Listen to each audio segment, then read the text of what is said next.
At 70, Marilyn had cataract surgery and shortly after had complications that led to a diagnosis of age-related macular degeneration, AMD.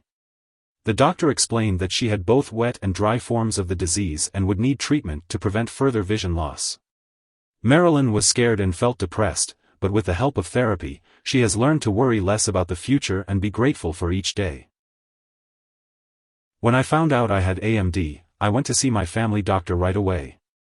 I talked about how I was feeling, and the physician assistant mentioned that she was also dealing with her own depression related to a chronic illness.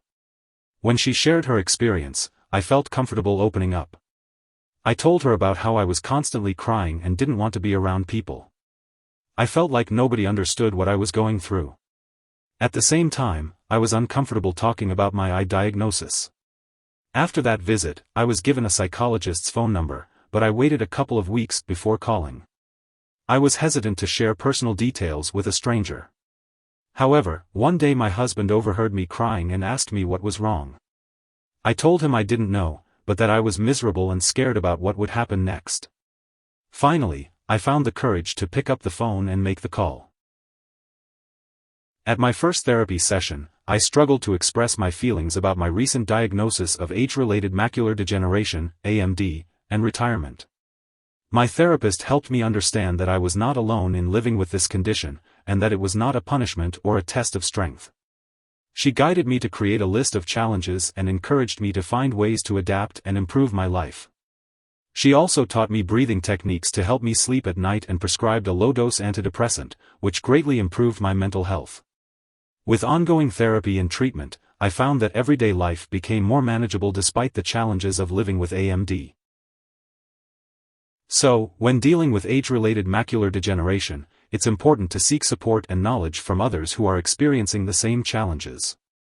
Connecting with online communities, such as the Our Macular Degeneration Journey group on Facebook, can provide a sense of comfort and valuable information about the disease. Learning from others in the world of retinal diseases can be a great way to navigate your own journey with macular degeneration. When I go for my daily hour-long walk, I now have to wear amber-tinted sunglasses to help me see better.